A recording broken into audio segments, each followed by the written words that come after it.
বেশ কিছুদিন আগে আরও একবার আমি খ্যাপসা রান্না করেছিলাম, সেখানে অনেক কমেন্ট আসছে যে ফুল ডিটেলস রেসিপি চাই।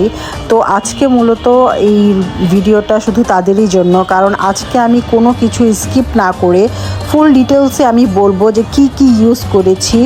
আর আমি এখন বলে দিচ্ছি, এটা শাহি জিরা, এটা স্টার মশলা, আর এটা দারুচিনি, তেজপাতা, কিশমিশ, 2 ধরনের বাদাম, আর চীনা বাদামটা না দিলেই ভালো। এটা ছিল মৌরি, আর কালো এলাচ, গ্রিন এলাচ, তারপর লবঙ্গ, আর এটা জয়িত্রী গুঁড়া, আর এটা ধনিয়া গুঁড়া। স্পাইস শুধু এই কয়টাই যাবে, এর বাহিরে আর কিছুই যাবে না। আরেকটা জিনিস যাবে, সেটা আমি বলে দিচ্ছি। এটা খ্যাপসার জন্য মাংসটা নিছি, বাট মাংসটা বেশি ছোট হয়ে গেছে। এই যে সাইজের মাংসটা, এটা আপনার কাচ্ছির মাংস। তো এই মাংসটা যদি আরও বড় থাকে, মানে 4-5টা টুকরা মিলে যতটুকু হয়, বড় বড় পিস হলে আরও বেশি ভালো হতো। যাকে আমি আনতে দিচ্ছি সে ছোট করে ফেলছে। আর এটা ছিল আর কি বাসমতি চাউল। আর এখানে আমি তেলের মধ্যে সামান্য পেঁয়াজ লাইট ব্রাউন করে নিচ্ছি। আর এখানে আমি কালো লেবু, আর এটাই অ্যারাবিয়ানদের সবচেয়েতে একটা সিক্রেট রেসিপি। এইটা না দিলে একদম 100% হইতোই না। তো এটা দেওয়ার কারণে আমি 100% আর কি বলতেছি যে একদম অ্যারাবিয়ানি টেস্টটা আসতেছে শুধু এটা দেওয়ার কারণেই। তো এখানে আমি তেলের মধ্যে পেঁয়াজটা হালকা একটু ভেজে মাংসগুলো দিয়ে দিচ্ছি। আমি আবারও বলছি, যদি যত বড় পিস হবে মাংসর, তত বেশি মজা হবে। এর আগের যে ভিডিওটা করেছিলাম আমি, ওইটাতে অনেক বড় বড় একদম আস্ত কেরুলি আমি নিয়ে আসছি। ওই জুসি মাংসগুলা খেতে আরও বেশি আর কি ভালো হয়, আর খুব ভিতরটা পিঙ্ক কালার হয়। তো এটা ছোট করে ফেলছে। আসলে এবার মাংস কিনতে রাজু যায়নি, অন্য কেউ একজন গেছিলো। তো এটাই মিস্টেক।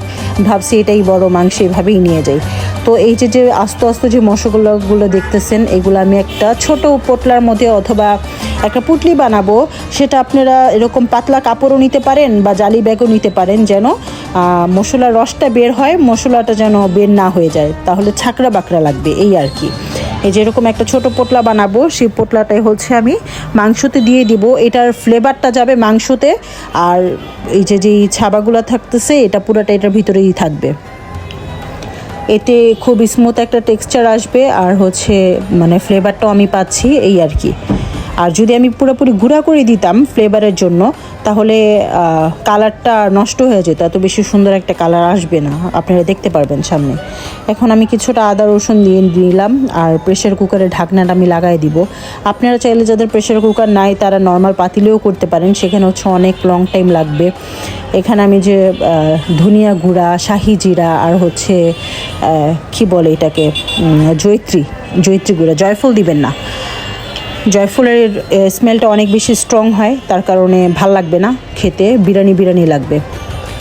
তো এখান থেকে আমি গ্রিন চিলিটা দিয়ে দিচ্ছি, ওই রসটা আমি দিয়ে দিব, এতে একটা ফ্লেভারও আসবে খুব সুন্দর। আর গোলমরিচটা আমি দেখাইনি, তাই এখন দেখা দিলাম, এখানে একটু গোলমরিচও দিছি।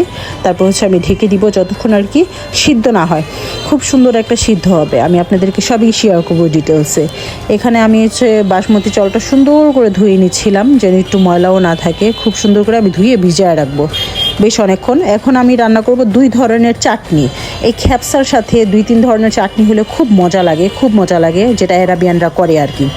এই সব কিছু টমেটো দিয়ে, তারপর রসুন, দেখি আপনারা বুঝতেছেন, একটু ধনিয়া পাতা, রসুন, এগুলো দিয়ে একটা চাটনি, আর একটু লবণ দিয়ে দিছিলাম ব্লেন্ডার করার সময়। এটা আরেকটা গ্রিন চাটনি হবে। এখানে পুদিনা পাতা, ধনিয়া পাতা, আদা, একটু রসুন, আর বাদাম আর জিরা, আর একটু চিনি দিলাম, সামান্য একটু লবণ, আর টক দই। এই এটার রেসিপি। এগুলো দিয়ে সুন্দর একটা স্মুথ একটা পেস্ট করে নিব। এটা আরেকটা গ্রিন চাটনি, এটাও খুব মজা লাগে খেতে, একটু ঝাল হয়, আবার টক হয়, মজা। আর এই মাংসটা এরকম একটা সিদ্ধ হবে, দেখতে মনে হবে আস্ত, বাট ধরার সাথে সাথে খুলে যেতে হবে। তাইলে এই যে মাংসগুলো যদি বড় বড় পিসেস থাকতো, তাহলে একদম পিঙ্ক কালার থাকতো, খুব সুন্দর লাগে। আর মাংসগুলো উঠে একটা সাইডে রেখে দিছি। আর এখন ওই পানিটার মধ্যেই কিছুটা আলু, আর আমি দিয়ে দিলাম টমেটো। আমার ঘরে আলু সবাই অনেক পছন্দ করে। আর যে শুকনা যে লেবু ছিল আমার, ড্রাই লেমন, সেটাও দিয়ে দিছি।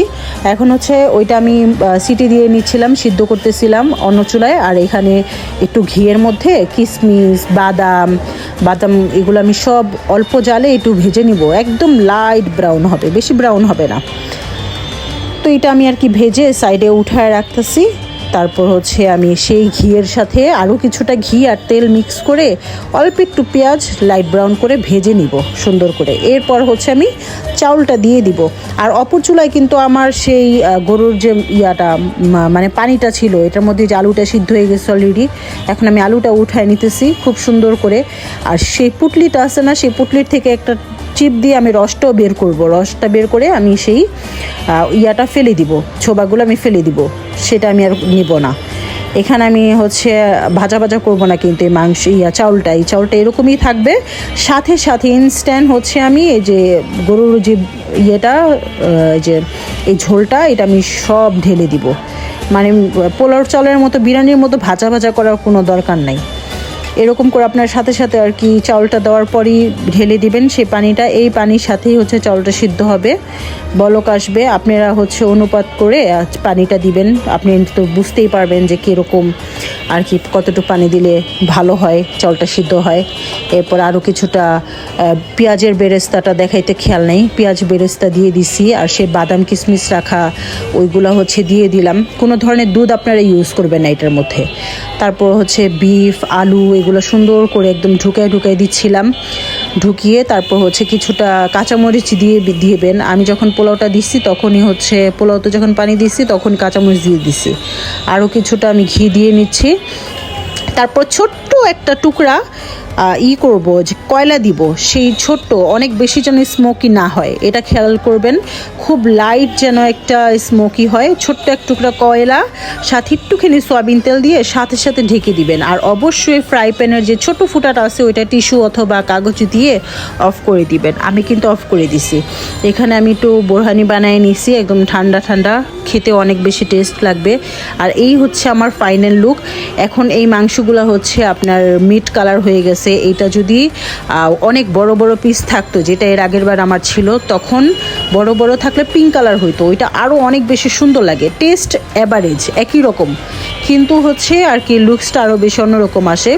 এই তো আমি কিছুটা আস্ত সালাদ আর হচ্ছে ওই চাটনিগুলো আমি নিয়ে নিছি। এই চাটনি ছাড়া কিন্তু মজা লাগবে না খেতে, এটা আমি বলে দিলাম। আর এই যে দেখেন মাংসটা দেখা যাচ্ছে আস্ত, বাট অনেক গরম, আমি হাত দিয়ে ধরতে পারতেছি না। মানে দেখানোর জন্য, ভিডিওর জন্য তাও আমাদের করতে হচ্ছে, ভাঙতে হইতেছে। মানে ধরার সাথে সাথে খুলে যাবে, কিন্তু যেন একদম ভত্তা না হয় এরকম আর কি। প্রেশার কুকার তো এই জিনিসটা একটু রিস্কের, তারপর আপনারা একদম সাবধানে করবেন। আর যাদের প্রেশার কুকার নেই তারা পাতিলে অনেক টাইম নিহারির মতো জাল দিবেন। তো আমার এই রেসিপিটা যদি আপনারা ফলো করেন, আমি একদম 100% গ্যারান্টি দিতে পারি যে আপনারা একদম অ্যারাবিয়ান যেই ফ্লেভারটা অরিজিনাল অথেন্টিক সেটা দিবেন। আর আরেকটা কথা বলি, অনেকে বলতে পারেন যে কালো লেবু তো নাই বা ড্রাই লেমন আমাদের কাছে নাই, কি করব? তাহলে কি করবেন, বাজার থেকে যে ছোট ছোট কাগজি লেবু টাইপের লেবু পাওয়া যায়, সেই গোল গোল লেবুগুলোর ফ্লেভার হয় সুন্দর, ওইগুলো আপনারা স্লাইস করে কেটে তারপর আর কি রান্নার মধ্যে ইউজ করবেন, ঠিক আছে? তারপর অনেকক্ষণ রাখবেন না, যদি তেতো হয়ে যায় উঠায় ফেলবেন। আমার ছেলে একটু নিচে গেছিলো আম্মুর বাসায়, সেখান থেকে আসার পর খাচ্ছে, দেখেন তার এক্সপ্রেশন, মাশাল্লাহ সবার কাছে অনেক মজা লাগছে। তো যারা অনেক দিন আমাকে বলছেন ডিটেলসে ভিডিওটা দিতে, তাই আমি আজকে কষ্ট করে আর কি আপনাদের জন্য ভিডিওটা মেক করছি। তো সবাই ট্রাই করবেন আর আমাকে জানাবেন যে কেমন হলো। আল্লাহ হাফেজ।